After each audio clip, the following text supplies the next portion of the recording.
Bonjour à tous! Aujourd'hui, j'accueille Margot d'Expatez-vous. C'est une activité unique en France liée à la préparation des expatriations et des retours. Margot est infirmière et humanitaire. Elle a vécu au Nicaragua, en Irak, au Nigeria et en Colombie. On va parler de ses projets, on va surtout parler de son cœur de métier qui sont les transitions, celles qu'on vit quand on passe d'un pays A à un pays B. Et tout ce que ça implique, organisation, santé, charge mentale, peur de l'inconnu, émotionnel et reconstruction. Avec Expatez-vous, elle accompagne les Français qui partent ou reviennent de l'étranger avec une vision 360 qui mêle préparation pratique et bien-être.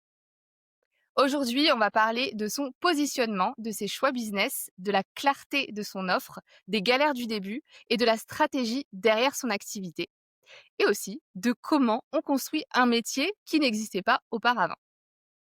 On va voir ensemble les coulisses de son projet. Bonne écoute!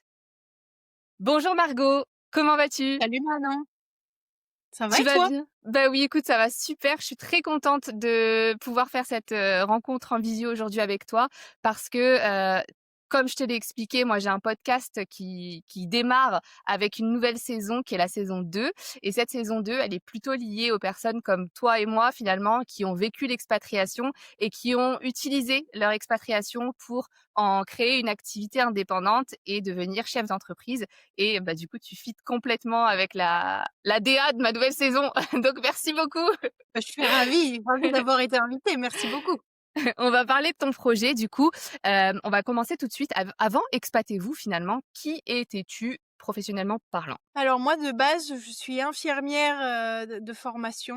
J'ai fait mes études à Paris et j'ai travaillé un peu dans un service d'urgence, avant de reprendre mes études pour faire un master en gestion de projet et en management, dans le secteur de l'humanitaire et du social et parce que c'était un rêve pour moi d'être infirmière et de faire de l'humanitaire, depuis que j'ai 13 ans. Et donc, j'ai suivi un peu ce petit bonhomme de chemin. J'ai fait mes études, qui se sont intercalées, je dirais, de façon, assez fluide et qui m'ont donné tous les outils pour pouvoir être chef de projet, dans une ONG.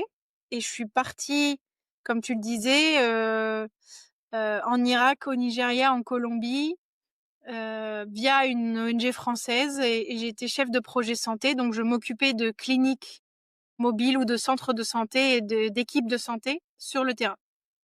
Et donc voilà, mon expérience à moi d'expatriation, elle se joue un peu là, ouais. Et du coup, on peut dire que tu as utilisé cette expatriation-là pour en créer ton activité. À quel moment tu as eu le déclic en fait? Quand est-ce que tu as créé Expatez-vous finalement? J'ai créé Expatez-vous il y a 4 ans. Le 16 novembre, ça fera 4 ans. Donc c'est dans pas longtemps. Ouais, joyeux C'est anniversaire en au avance. bout de la semaine, c'est l'anniversaire.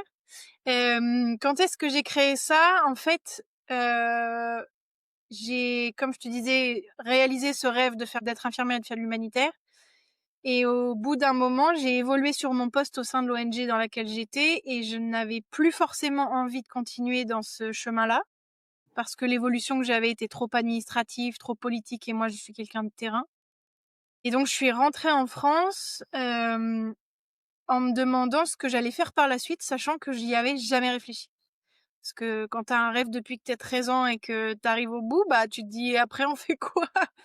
Donc, j'ai commencé à réfléchir à Expatez-vous et donc à combiner, comme tu dis, ces 2 cœurs de métier que j'ai, qui sont la santé, qui est vraiment importante pour moi, et l'humanitaire, mais plus largement l'expatriation, et à en tirer des leçons de mes expériences à moi, de ce qui m'a manqué, de ce que j'ai pu vivre en tant qu'expat humanitaire, pour en créer quelque chose d'un peu novateur puisque je suis pas coach, je suis pas non plus, infirmière pure et dure, je fais pas de consultation. Enfin voilà, j'ai mixé un peu mes 2 passions pour en faire un nouveau métier, ce qui est un challenge en soi quand on crée quelque chose de nouveau. Mais en tout cas, ça s'est inscrit assez naturellement dans la suite. Quand je suis revenue de ma dernière mission en Colombie, j'ai fait quand même un bilan de compétences et j'ai fini par convaincre, le conseiller qui m'accompagnait que je voulais créer ma boîte et que je voulais faire ça. Il m'a dit: «Ah ouais, mais c'est une bonne idée».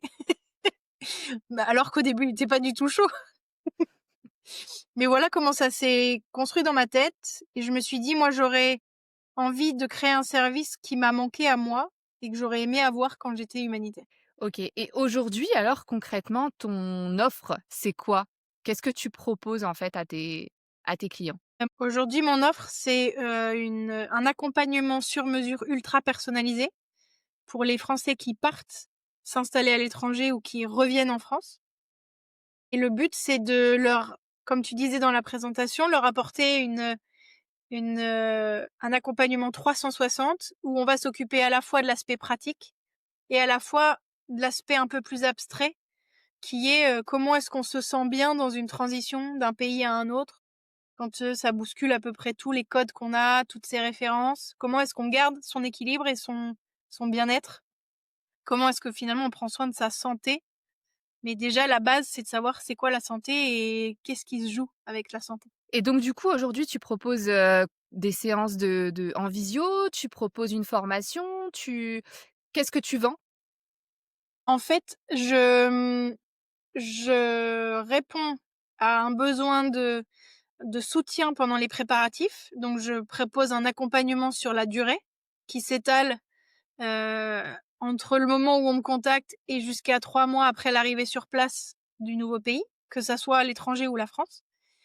Et donc ce sont des sessions d'accompagnement en visio la plupart du temps. Si on peut le faire en vrai, c'est cool, mais tout le monde est un peu partout, donc la visio, c'est quand même un peu magique pour ça.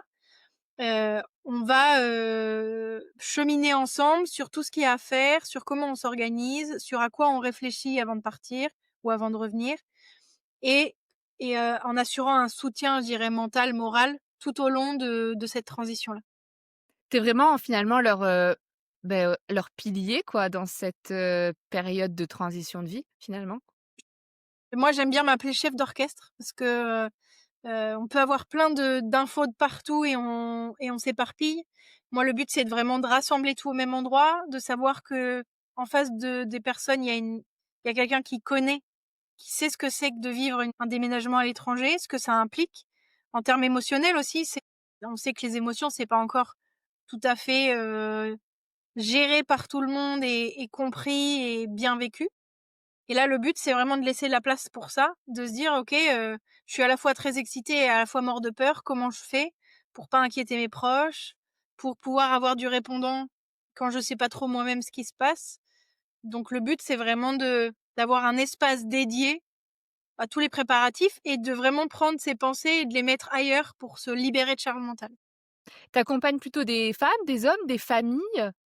J'ai tout type de profil, c'est assez fou. Qui va de l'étudiant au retraité, en passant par la famille, avec ou sans enfants, le voyageur solo, le nomade, le salarié, le projet perso. C'est assez passionnant et j'ai autant de départs que de retours, donc c'est très équilibré et il y a pas un profil qui se dégage plus qu'un autre. On y reviendra après dans la suite de l'interview, mais tu as quand même créé finalement une solution un problème, alors que d'habitude, en général, on a le problème et on crée la solution. Toi, tu as vraiment créé tu as fait le chemin inverse et j'imagine que ça a dû être quand même assez difficile au niveau de la communication pour faire comprendre, en fait, aux autres ce que tu proposais. Mais on y reviendra, tu me réponds pas tout de suite. Alors moi, je voulais juste revenir d'abord sur les 4 pays dans lesquels tu as vécu. Hem, je lis mes questions parce que forcément je les ai pas apprises par cœur.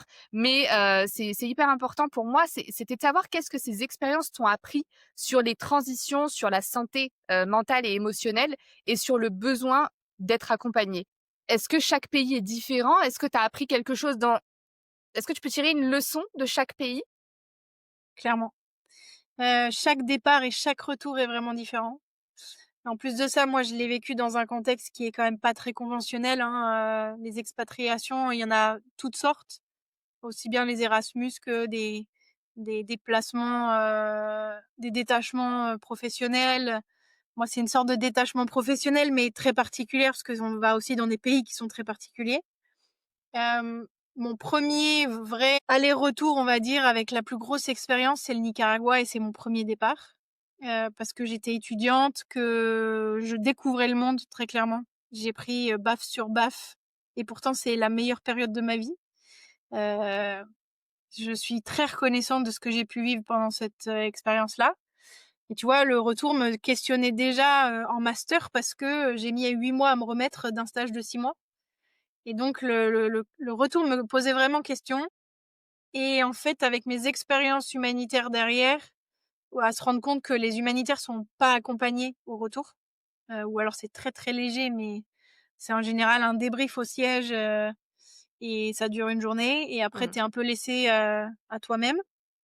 En fait, chaque expérience m'a apporté des choses différentes et j'ai grandi énormément de toutes ces expériences parce que déjà le contexte dans lequel j'étais était pas simple, ça laisse des traces, hein. Heu et que, l'ambiance sur place, la façon de vivre la mission a pas été la même non plus. J'ai beaucoup moins bien vécu le Nigeria que l'Irak, par exemple, contrairement à toute attente. À quel niveau? En termes de sérénité de projet, on va dire, l'Irak, c'était ma première mission, donc forcément, il y avait quelques peurs qui étaient attenantes à au début, tu vois?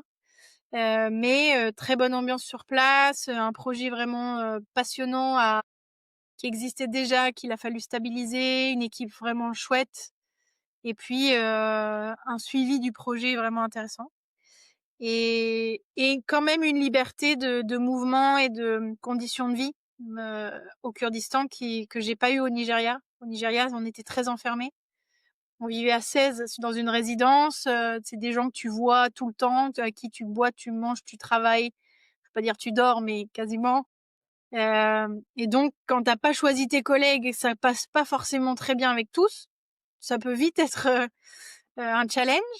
Et puis on avait un management qui était un peu toxique et ça a fait des dégâts sur pas mal d'entre nous, plus des conditions de sécurité qui étaient, assez drastiques. Et en fait, je suis pas du tout revenue de la même façon. Je suis revenue un petit morceau du Nigeria, tu vois? Et là, je me suis dit qu'en termes, accompagnement psychologique et balance, pro perso, on n'y était pas du tout. Bah, ouais, carrément.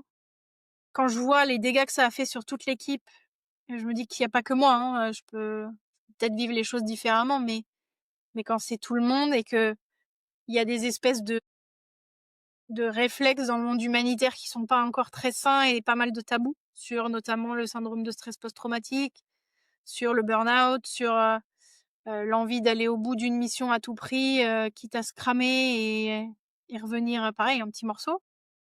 Se lever et dire: «Bah, là, moi, il faut que je rentre à la maison avant la fin de mon contrat», c'est déjà, je vais pas dire un acte de révolte, mais Mmh. limite, quoi. Et donc, j'ai énormément appris sur moi. En plus, j'étais assez jeune et je pense que ça fait grandir et je pense que l'expatriation, en général, ça fait grandir, à vitesse grand V. Ça ouvre l'esprit, mais ça laisse des traces aussi, quoi, surtout dans ces contextes-là. J'allais y venir justement, du syndrome post-traumatique et je comprends mieux, en fait, maintenant en discutant avec toi de l'accompagnement que tu as créé. Parce qu'il en existe maintenant, des personnes qui accompagnent les expatriés, à mieux vivre leur retour en France en général. Mais, toi vraiment la spécificité et la valeur ajoutée, c'est ton expérience. Le pilier de mon business, c'est la santé. Parce que moi, je considère que c'est l'élément le plus important, chez une personne et que tout découle de ça. Si tu es bien dans ta tête et dans tes baskets, tu pourras être bien n'importe où. Sauf qu'aujourd'hui, quand tu poses la question aux gens, n'importe qui, hein, c'est quoi la santé? Les gens sont incapables de te répondre et ne savent pas ce qu'il y a derrière. Et donc mon boulot à moi, il commence par là, il commence par dire: «OK, c'est quoi la santé et pourquoi c'est si important? Et pourquoi est-ce qu'on va, s'y pencher un peu plus que d'habitude?» Bah, c'est parce que c'est la première chose qui trinque quand on change d'environnement. Et effectivement, la santé mentale, c'est excessivement important selon moi. La santé aujourd'hui, c'est physique, mentale et sociale. C'est Mmh. un pilier qu'on oublie souvent. Tout ce qui est rapport aux autres, c'est primordial. Et donc j'ai envie et besoin et dans ma pratique professionnelle de soignante, de lever les tabous sur la santé et notamment la santé mentale. Parce que je pense qu'il y a pas aujourd'hui un seul humanitaire qui peut dire qu'il a pas un syndrome de stress post-traumatique à un moment dans sa vie et en fait personne n'en parle. Mais au-delà de ça, c'est tous les hauts et les bas émotionnels qu'on vit quand on part en expatriation et si je te pose la question à toi, tu vas vas pas me le dire le contraire non plus. Je pense que tu as vécu ces hauts et ces bas. Pourquoi est-ce que, tout l'émotionnel est exacerbé quand on est à l'étranger? C'est reste un grand mystère, mais c'est des hauts qui sont très hauts et des bas qui sont très bas en général. Ouais. Et quand on est seul dans sa petite vie et qu'on sait pas vers qui se tourner, bah, ça prend une dimension qui est bien plus importante que ce qu'on pensait. Donc réfléchir aux ressources, à ses besoins, à comment on les exprime et à ce qu'on doit aller chercher pour aller bien et maintenir cet équilibre, selon moi, c'est excessivement important. Sauf que la santé aujourd'hui, ça reste un besoin primaire, mais les gens ne s'en occupent pas, à moins d'avoir le nez dedans et que ça fasse déjà mal, ce Mmh. qui est un vrai problème. C'est clair. Hem, donc j'ai aussi ajouté l'aspect pratique, déjà parce que ça me plaît, mais aussi parce que les gens viennent pour ça, d'abord, et que moi j'intègre de façon automatique dans mes accompagnements cette dimension abstraite de la santé. OK, bah, c'est très clair et c'est un très beau projet et y explorer, ce projet. Alors comment tu as validé ton idée au début? Étant donné que c'est une activité quand même très, nichée, hein, on peut parler de moi avec Man Australia et voilà, les cours d'anglais en Australie, c'est très niché, mais alors toi, c'est quand même très niché aussi. Tu as observé quoi? Tu as entendu quoi? Tu as testé quoi pour savoir qu'il y avait un vrai besoin? Alors je suis partie de mon besoin à moi, hein, en tant que, je dirais, cliente, cliente patiente. Ça, c'était moi la patiente zéro. De ce qui moi m'a manqué, ce que j'aurais aimé trouver.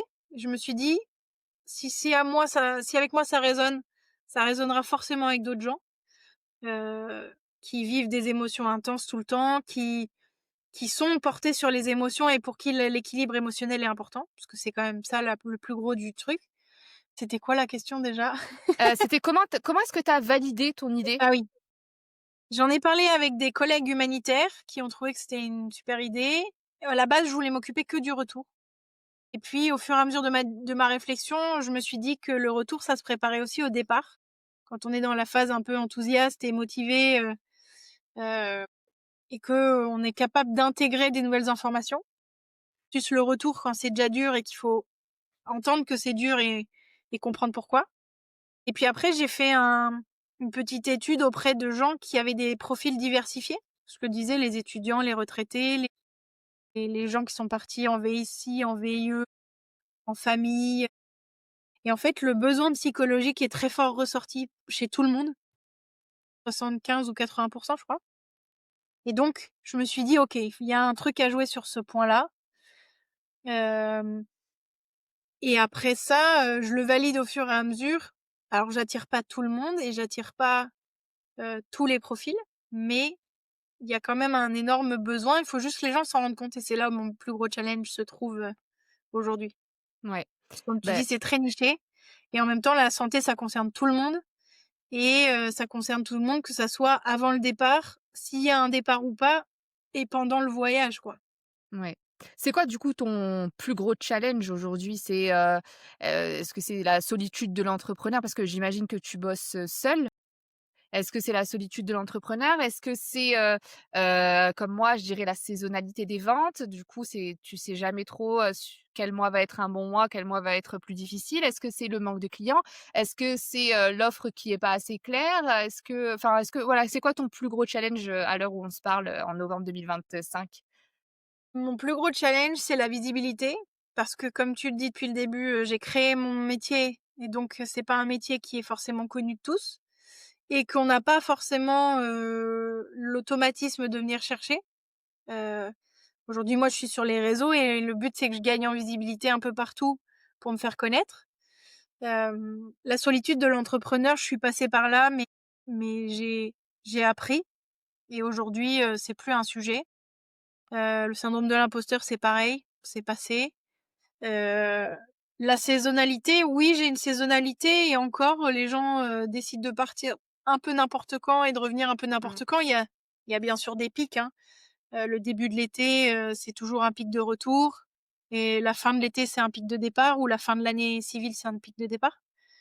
Mais comme l'accompagnement s'étale sur plusieurs mois, je peux répartir et il y a des gens qui sont là tout le temps. Mais vraiment, Moi, c'est mon plus gros challenge aujourd'hui, c'est de me faire connaître et de gagner en volume en termes de clientèle. C'est Parce aussi pour que ça que je fais ce podcast, hein, parce que finalement, tous les entrepreneurs que j'interviewe, auront la visibilité de ma communauté et moi, bah, vous allez repartager sur vos réseaux. Donc c'est un échange gagnant-gagnant parce mais que c'est des gens clairement, que je peux pas forcément, attirer quoi, malgré qu'on essaye de poster un maximum de réels, un maximum de TikTok, toujours. tu vois? Mais c'est génial. Moi, je trouve que la collaboration, j'en ai, pas suffisamment fait et là, c'est vraiment, ce que j'ai envie parce que un peu par, je sais pas, par ego, par fierté, mal je me suis dit que j'allais me faire toute seule, que on j'ai essayé de demander de l'aide quand j'ai lancé Man Australia il y a 6 ans et on m'a mis, tellement de bâtons dans les roues. Alors pas tout le monde, il y a eu des personnes qui ont été vraiment extraordinaires et je pense notamment, à La Voix du Nord qui est un journal, le journal du Nord quoi, de chez moi De chez qui moi aussi, parce qu'on vient oui! un peu du même endroit. C'est vrai, c'est vrai que tu es sur Paris maintenant, mais tu es originaire du Nord, ouais, bien sûr et donc qui m'a fait, ben, un encart dans le journal donc pourtant j'avais 0 client, mais ils m'ont fait confiance quand même, ils ont cru en mon projet. Il y a eu pas mal d'associations d'entrepreneurs sur Dunkerque aussi, dans lesquelles je faisais partie, qui me laissaient aussi, m'exprimer. Enfin, il y a eu des gens qui m'ont tendu la main, mais à un niveau plus petit, plus professionnel, hein. Je parle de partenaires, de voilà, d'influenceurs. Ça a été, compliqué. Il y a eu beaucoup de personnes qui m'ont mis des bâtons dans les roues et je pense que, mine de rien, j'ai peut-être, voulu leur prouver que j'allais réussir sans eux et bon, bah, du coup, 6 ans plus tard, je suis toujours là, donc c'est que ça a quand même fonctionné. Tant mieux. Mais tant mieux. Mais du coup, c'est vrai que là, je me suis dit: «Bon, vas-y, mets un peu ton ego de côté et bah, entoure-toi, en fait, de personnes qui respectent tes valeurs et qui ont un les mêmes valeurs que toi et c'est pour ça que, bah, je t'ai démarché parce qu'on a eu la chance de se rencontrer l'année dernière sur un salon qui s'appelait Cap sur le monde à Lille et du coup, bah, on s'est super bien entendus. J'ai bien aimé, tes valeurs tout simplement et ton projet que finalement j'apprends encore mieux à découvrir aujourd'hui grâce à cet entretien et C'est aussi le prendre le temps de se connaître et de ouais. quand on se rend compte que finalement, on peut avoir le même projet, alors peut-être pas à la virgule près, mais un projet similaire et finalement, bah, nos motivations sont pas les mêmes, notre public est pas forcément le même et puis moi, j'ai fait la paix avec la concurrence depuis longtemps. Je considère que s'il y a de la concurrence, c'est qu'il y a du besoin et que c'est très bien et comme il y a 3 millions de Français dans le monde, je me dis qu'il y a un peu de temps avant que tout le monde soit vraiment occupé. C'est bien, c'est un bon mindset ça. Mais C'est clair. mais j'ai surtout appris qu'en fait, cette fameuse phrase, «Seul on avance plus vite, mais ensemble on va plus loin». Moi, je l'ai un peu différente, c'est: «Sois autonome, demande de l'aide» et je suis persuadée que tout ce que tu donnes gratuitement, tout ce que tu fais, dans une démarche collaborative te sera rendu à un moment. J'en suis persuadée. Bah, j'espère, franchement, j'espère que grâce à cet épisode, tu auras un peu plus de visibilité et moi également et franchement, un échange gagnant-gagnant, Bah, toujours et puis bénef. rencontrer des gens, pour moi, c'est déjà gagnant. C'est vrai, c'est vrai. Alors, j'aurais aimé savoir comment tu décrirais aujourd'hui ton business model. Est-ce que c'est donc, bon, tu m'en as parlé un peu au début en intro. Est-ce que c'est plutôt un accompagnement, des ateliers? Est-ce que c'est un coaching individuel, coaching de groupe avec tous tes clients en même temps? Est-ce que je te disais, est-ce que tu vends une formation? Est-ce que tu fais un appel de découverte gratuit avant que la personne décide de travailler sur du long terme avec toi? Voilà, si moi demain j'ai un projet d'expatriation ou d'impatriation, comment on fait? Alors la première étape, c'est, ce fameux rendez-vous découverte qui est en 2 parties. Une première partie où on va parler de ton projet, de là où tu en es, de tes besoins, de peut-être tes appréhensions. On va poser un peu les bases et je vais te poser plein de questions sur là où tu en es, mais aussi sur ton budget. Parce que si on se lance ensemble, bah, moi j'ai pas envie de te faire payer des milliers et des cents si ça rentre pas dans ton budget et que finalement c'est une dépense qui va sauter derrière. Mon but, c'est que ça soit adapté à toi et que ça soit pas une contrainte, plus que ça. Donc cette première discussion, elle est vraiment orientée vers toi et ton projet et ensuite il y a une deuxième partie où, je présente justement l'offre d'accompagnement à laquelle j'ai réfléchi, qui est, comme je te disais, ultra personnalisée, hem et qui va s'adapter à ton budget, pour être sûr que ça rentre dans les clous et que tu aies pas de mauvaises surprises. Donc c'est en général, un accompagnement d'au moins 3 sessions quand même, heu, qui, s'étalent, comme je te le disais, avant le départ et après l'arrivée sur place. Et le but, c'est d'organiser et de s'occuper un max, enfin d'anticiper un max qui pourrait arriver par la suite. Je donne aussi des cours dans des formations d'étudiants, dans des universités. Alors là, c'est plutôt du one shot et c'est des cours de 3-6 heures sur justement à quoi on pense avant de partir, surtout quand c'est en général une première expérience. On va être plutôt sur la préparation émotionnelle et affective, mais dedans, on va mettre tout plein de trucs de santé. Je fais pas d'accompagnement collectif puisque c'est de l'ultra personnalisé, mais en fait, j'ai plusieurs clients qui se chevauchent, on va dire, puisque ils partent pas tous en même temps, ils reviennent pas tous en même temps, mais on se suit sur la longueur, donc c'est des packs en fait réfléchis pour chaque personne ou chaque typologie de famille, par exemple. D'ailleurs, depuis le début, donc ça fait 4 ans maintenant que tu as lancé la boîte, est-ce que ton offre, elle a évolué? Est-ce que ça a changé depuis, que tu as lancé le 16 novembre Bien 2021? sûr que ça a évolué. Déjà dans les prix, ça a évolué Ouais. parce que j'avais un rapport à l'argent au début qui était un petit peu chaotique. Ma première offre, je l'ai vendue 340 € et aujourd'hui, son équivalent, c'est 1 500. Waouh! Mais j'ai fait la paix avec ça aussi. Syndrome de l'imposteur ou c'était quoi la raison? Ouais, parce qu'il fallait que je me teste, parce que j'étais pas sûre de moi, Bien parce sûr. que j'avais pas de référentiel, sur lequel me calquer. Donc j'ai testé des trucs. Qu'est-ce qui a évolué d'autre? L'idée de base d'accompagner les gens sur la longueur, elle est toujours là, mais elle a pris une nouvelle forme, notamment avec ce rendez-vous découverte en 2 parties. Les outils ont évolué, l'espace en ligne a évolué.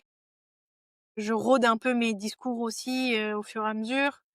Donc heu, je dirais que stricto sensu, elle a pas le cœur n'a pas évolué. Enfin, le cœur est toujours le même, mais la forme, bien sûr, a évolué. Le fond est le même, la forme a changé. Ouais, après le fond se évolue aussi tranquillement avec les expériences de mes clients, avec des choses que je découvre moi-même de ma propre expérience au fur et à mesure. Parfois, je reviens sur des épisodes et je comprends des choses de moi. Donc c'est hyper intéressant. Espèce d'autothérapie, décalée. D'ailleurs, je rebondis, comment tu évalues ton offre? Est-ce que tu demandes à tes clients de te noter? Est-ce que tu fais une enquête de satisfaction? Comment tu sais si ça plaît, si ça plaît pas, s'il faut se remettre en question et comment tu évalues ça? Alors, chaque client, bien sûr, j'envoie un questionnaire de satisfaction, et public et privé, pour les pistes d'amélioration, mais aussi pour l'avis, public, tu vois? L'avis Google, l'avis Trustpilot, enfin ça, c'est essentiel. Hem, je me rends compte que le canal qui marche le mieux, c'est le bouche à oreille ou des anciens clients qui m'envoient des clients parce qu'ils ont testé eux-mêmes et donc sont capables d'en parler. En fait, les meilleurs ambassadeurs, c'est mes clients Carrément. et des gens qui sont convaincus.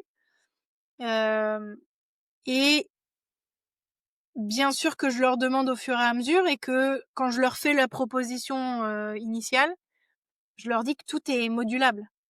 Si eux sentent alors moi, il y a ma base de ça me paraît être l'essentiel qu'il faut que vous ayez et sur ça, on peut moduler parce que c'est quand même moi l'experte au fur et à mesure du temps qui sait ce qui est bon pour les gens.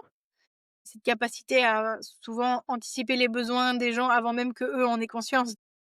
Faut aussi les laisser cheminer sur le côté: «Ah ouais, c'était intéressant» et très souvent, les gens sont surpris par, la teneur de mes accompagnements en disant: «Ah, je pensais pas que ça serait aussi, hem, que ça pousserait autant à la réflexion ou qu'on en tirerait autant de choses».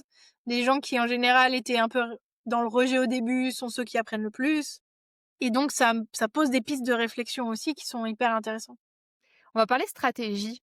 Comment tu cherches tes clients? Est-ce que tu as fait un e-book à télécharger gratuitement pour, capturer des leads? Est-ce que, tu vas faire de la prospection sur LinkedIn, sur Instagram? Toi-même, tu vas démarcher les gens?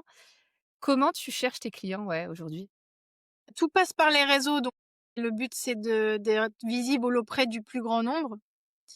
Les gens qui arrivent sur mon Insta aujourd'hui sont des gens que je connais plus du tout, c'est plus du tout mes copains, tu vois? Au début, tu as tous tes potes, puis au fur et à mesure, ça s'étoffe un peu. Hem Et en fait, c'est permanent cette visibilité vu que, bah, le processus d'expatriation, il est ponctuel. Tu t'expatries une fois ou même 12 fois, mais c'est un moment dans l'année, c'est pas un besoin qui est récurrent toute l'année, par exemple. Mmh. Donc il faut tomber au bon moment et puis c'est aussi, pousser les gens à rediffuser derrière.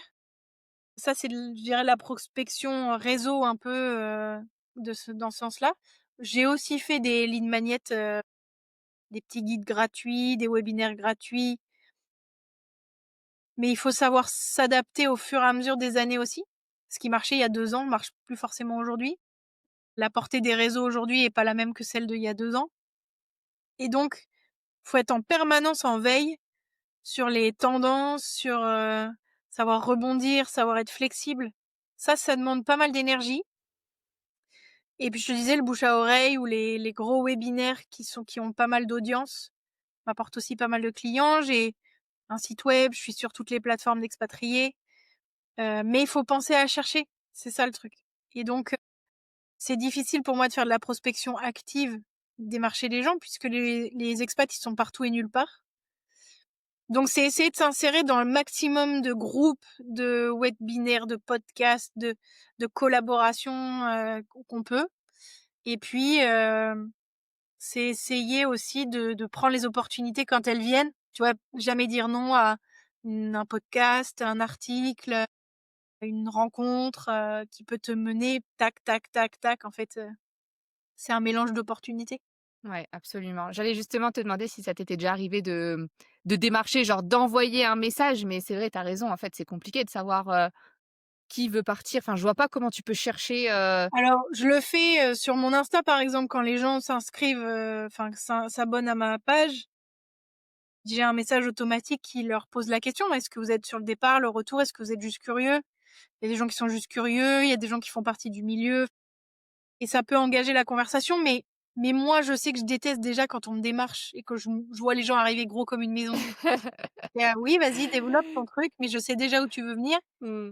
Moi, j'ai tendance et c'est un peu comme ça que je vois la prospection, mais j'ai tendance à aller chercher un service quand j'en ai besoin et je déteste qu'on me démarche à froid, surtout quand il y a pas de création de connexion. Je préfère discuter longuement avec quelqu'un, bien le connaître, et à glisser de temps en temps que j'ai un service, plutôt que de faire frontalement en disant: «Bonjour, tu pars? Est-ce qu'on s'en parle?» parce que les gens ont peur de ça C'est et puis vrai. ils sont tellement sollicités qu'ils en ont marre.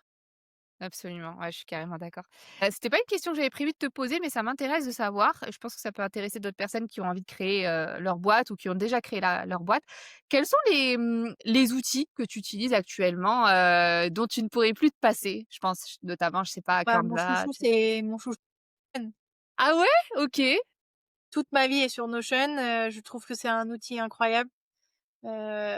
Ça répond à l'arborescence qu'il y a dans ma propre tête, donc je trouve ça hyper intéressant et les Qu'est-ce que espaces. c'est? Pardon, qu'est-ce que c'est Notion pour quelqu'un qui ne sait pas? Alors Notion, c'est un super logiciel qui, regroupe un peu toutes les modalités, enfin non, pas les modalités, les fonctionnalités d'un Google Sheet, d'un Google Doc, un tableau, d'une banque d'images, d'une banque de fichiers, enfin, tu peux tout faire. C'est une base de données, tu peux vraiment tout faire et ça fonctionne sous forme de pages. Tu peux mettre des pages dans des pages dans des pages, donc voilà. Si tu arrives à organiser un minimum ta pensée, et ça, c'est le premier exercice à faire, c'est ça. Moi, j'ai créé des espaces clients sur Notion que je partage à mes clients et ils peuvent y avoir accès quand ils veulent, pour tout centraliser justement de leurs documents, de leurs ressources et tout. Qu'est-ce que j'utilise d'autre? Bah, tous les outils de visio, bien sûr, que ça soit Zoom, Riverside, Opus Clip, Canva pour faire ma com, toute une armada d'outils comme ça, en ligne qui sont fantastiques, hein, ça c'est sûr. ChatGPT aussi est mon ami. C'est un très bon assistant quand tu te sens un peu seule et vu que je l'ai entraîné, maintenant il me dit: «Salut Margot, comment ça va?» Je suis hyper contente.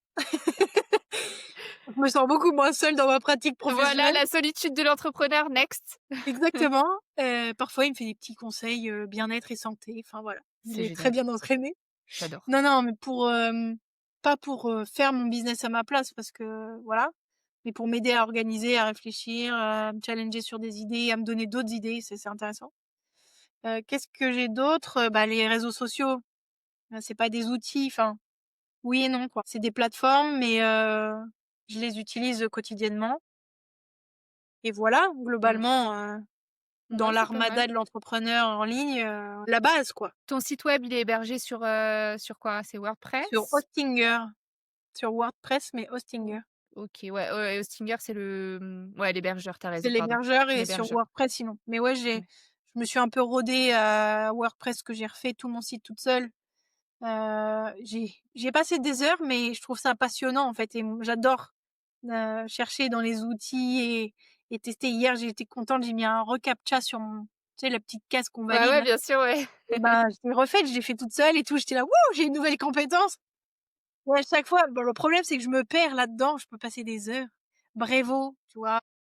La prochaine étape, c'est lancer une newsletter, mais c'est réfléchir à un format qui, moi, me plaît, qui fait pas suer les gens parce qu'ils en ont 15 et qui soit un peu sympa et attractif, quoi. Bien sûr. C'est au fur et à mesure, j'utilise Zapier aussi. Alors Zapier, je ne comprends pas trop ce que c'est. Je confonds Zapier et Notion, je pense. Alors Zapier, en fait, c'est le lien, on va dire. Tu as 2 crochets comme ça et pour que les crochets tu as l'élastique qui va entre les 2 et donc D'accord. parfois les 2 crochets peuvent pas faire crochet ensemble et il faut qu'il y ait un pont entre les 2 et Zapier permet de faire ce pont. Donc tu commandes à un de tes logiciels de faire ça, Zapier le déclenche et il va enclencher une autre action ailleurs. OK, donc est-ce que tu as un exemple concret? Par exemple, j'ai quelqu'un qui prend un rendez-vous découverte, qui s'inscrit à un rendez-vous découverte sur Calendly. Ouais. Comme Calendly et Brevo ne peuvent pas se raccrocher directement, parce que Brevo, c'est là où je mets toute ma base de contacts, bah, je demande à Zapier de prendre les informations du rendez-vous et de les transformer en fiches dans Brevo. D'accord, OK, OK, Et tu d'accord. peux demander quelqu'un qui clique sur ton ligne magnet et qui veut télécharger ton guide, il va laisser quelques coordonnées. Et ben là, tu le passes dans la liste des gens qui sont intéressés par ton guide départ, par exemple. D'accord et j'imagine que Zapier n'a pas de partenariat avec tout non plus? Bah, quasiment si. Quasiment? Ouais. OK, Avec Notion, avec Zoom, avec Brevo, avec à peu près tout aujourd'hui. Même incroyable, des Google Sheets, c'est assez fou. et tu peux dire par exemple, à ChatGPT, «Fais-moi une image, pour, illustrer la miniature de cet épisode de podcast que j'ai enregistré avec Margot». Tu dis ça à ChatGPT et «Fais-le moi sur Canva» et Zapier, il va me le faire sur Canva? Il faut que tes 2 logiciels, aient un lien de cause à effet. En gros, tu pourrais demander à Canva directement de te faire ton image, par exemple, avec l'IA de Canva aujourd'hui. Ouais, c'est vrai. Ouais, pas besoin de Heu, Zapier. En fait, là, c'est vraiment de l'extraction de données d'une appli A et tu la passes à l'appli B, mais elles-mêmes entre elles, elles se rallient pas, il faut juste l'élastique entre les 2. Mmh. C'est une belle image, merci. Alors, bah, écoute, on a bientôt fini. Est-ce que tu as une petite anecdote, je sais pas, à nous raconter, style, une grosse erreur que tu as fait à tes débuts ou pas forcément à tes débuts, une grosse erreur que tu as pu faire dans ton business ou une grosse galère qui t'est arrivée? Par exemple, tu as oublié d'enregistrer la conversation avec quelqu'un ou tu as donné des mauvais conseils, qui a pu ruiner son expatriation. Est-ce que tu as une petite story time à nous raconter?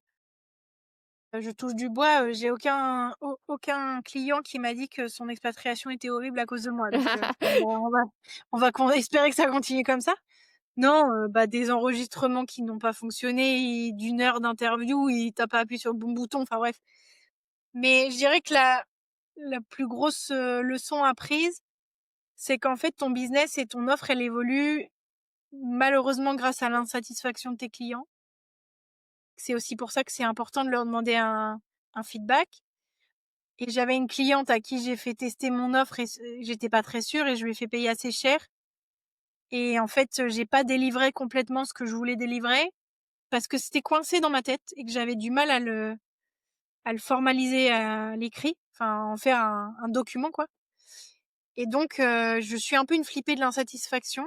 Donc je vais être très au petit soin avec mes clients parce que c'est vraiment important pour moi et c'est d'autant plus important, de dire ce que je fais et de faire ce que je dis. C'est-à-dire que si je vous promets quelque chose, en général, on peut être sûr que vous allez l'avoir et je me rends compte que c'est des clientes comme elle qui m'ont fait vraiment évoluer dans ma pratique parce que, d'avoir, du coup pas rempli complètement ma promesse, j'ai j'ai beaucoup culpabilisé et j'ai derrière mis tous les moyens que je pouvais pour essayer de sortir cette idée que j'avais dans la tête.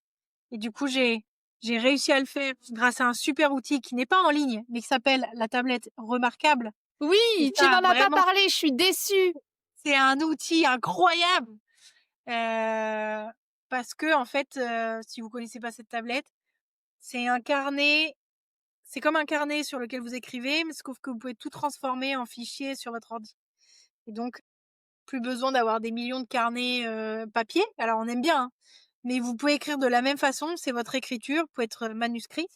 Et en fait, quand on peut rajouter des pages, les faire bouger, bouger les blocs de texte et tout, bah, j'ai pu matérialiser l'idée que j'avais dans la tête sur cette tablette, ce qui m'a permis de faire évoluer mon business derrière. Incroyable cette tablette. Ça se Meilleur met investissement de toute ma life. ça se met sur Notion ou pas, ce que tu écris? Ça peut se transformer en texte que tu vas utiliser, enfin en traitement de texte. Tu peux t'envoyer des PDF une fois que tu as fait toute ta fiche. Ouais. Et bien sûr que ça peut s'intégrer dans Notion, ouais. D'accord, OK, ouais, beh, c'est pour ça que c'est intéressant de demander aux gens quels sont les logiciels qu'ils utilisent et ceux pour lesquels ils pourraient plus se passer parce que chaque personne utilise des choses différentes. Tu vois? Moi, par exemple, je j'utilise pas Notion, mais le logiciel dont je ne pourrais plus me passer, c'est Zoho. Peut-être que tu connais pas Ah, je connais d'ailleurs. pas Zoho. Tu connais? Non. Ah, tu ne connais pas, ouais. Bah, en fait, c'est un CRM, un logiciel qui me permet de garder, ma base de prospects et d'étudiants, quoi, de clients. Et c'est pareil, je me fais tu vois, par exemple, quand quelqu'un, a pris, je sais pas moi, 2 mois de cours d'anglais, et qui part, le 10 décembre, bah, je me mets une petite alerte, le 1er décembre pour lui faire un mail de récap. Ça m'envoie un mail automatique. Parfois même, je peux aussi automatiquement envoyer un email pour que, bah, si je travaille pas ce jour-là, et que mon étudiant part, bah, lui dire: «Bah, j'ai pensé à toi, est-ce que tu as pas oublié de prendre ton Bah, assurance tu peux santé?» faire la Enfin même chose dans Notion, hein. oui, ouais, ouais, bah, ouais, mais du coup, Il y en j'ai a plein, il y a Trello, ouais. il y en a un autre qui s'appelle ClickUp, ClickUp, Arcane, un truc comme ça. Arcane, je connais pas, Non, mais pas Arcane. Ça commence par un A, mais je sais plus ce que c'est. Asana. Asana Ouais, c'est vrai qu'il y en a ou beaucoup. C'est des Airtable, mais ça, j'ai jamais essayé Airtable. Tout le monde m'en parle et je suis très Après, je me dis, tu vois, une fois que tu as trouvé ta routine, que tu sais, ouais, utiliser tes logiciels, c'est pas bah, forcément c'est ça. nécessaire d'aller Moi, j'ai chercher essayé ailleurs, quoi. Trello, j'ai essayé ClickUp, mais ça me correspondait pas bien. Mmh. Et Ouais, là, non. Notion et je pense que je pourrais faire la même chose que toi. Tu vois, j'ai une base de données contacts dans lequel je peux mettre des rappels et je pourrais tout à fait, je pense, si je m'y penche, mais je préfère pas parce que je vais y passer des heures, dire, via Zapier justement, bah, ce jour-là, t'envoies à telle adresse mail, ce mail-là que tu vas chercher dans le traitement de texte. Enfin, tu peux tout tu vois, c'est fou ce qu'on peut faire aujourd'hui. Tu peux tout automatiser. Non, mais c'est génial. C'est exceptionnel. Enfin bref, on va bientôt terminer parce Bah, qu'après les ouais. gens vont décrocher. Hem, Bah, si on faisait une visio dans allez, peut-être pas un an parce qu'un an, mine de rien, ça passe vite, dans 2 ans, que où est-ce que tu aimerais, emmener Expatez-vous? Est-ce que, tu es satisfaite avec, le business que tu as créé aujourd'hui et tu espères que justement ça se stabilisera et que ça restera pareil? Est-ce que tu veux rajouter une offre? Est-ce que, tu veux retirer quelque chose? Où est-ce que tu te vois dans 2 ans éventuellement? J'aimerais que, le fond soit toujours le même, la ligne de conduite, je dirais, d'Expatez-vous soit toujours la même. Ce que j'aimerais, c'est avoir plus de volume, hein, être capable d'enchaîner un peu, les contrats, voire même d'avoir intégré des entreprises. Ça me plairait beaucoup parce qu'il y a des entreprises qui envoient, régulièrement des expats à l'étranger ou qui les font revenir et je considère que la préparation au départ, c'est trouver un logement et avoir un visa. Or, je considère que c'est un tout petit peu plus complexe que ça. Ouais. Et donc si on peut offrir, à ses salariés une préparation en bonne et due forme, ça serait chouette. continuer à intervenir dans des écoles parce que c'est vraiment un public qui me passionne. Donc c'est garder vraiment le fond et puis c'est, augmenter le volume. C'est vrai que c'est pas bête, de viser le B2B, en vérité. Les C'est dur à rentrer, hein. entreprises, c'est dur à rentrer, j'imagine, mais les entreprises ont peut-être un plus gros budget et maintenant elles sont vraiment dans une démarche de, tu vois, essayer de garder leurs salariés le plus possible parce que, bah, il y a tellement un turnover que, beh, ça c'est des grosses dépenses pour une entreprise, donc ils essayent de garder quand même leurs salariés Bah, et de quand les tu vois le chouchouter, coût tu vois? d'une expatriation ratée, oui, tu peux te dire que peut-être on peut y mettre 5 000 balles à l'aller, quoi. Et ouais, donc c'est vrai que c'est une bonne stratégie. Qu'est-ce que tu pourrais faire pour essayer de d'intégrer le monde du B2B? Dans le monde RH, c'est vraiment de la mise en relation directe.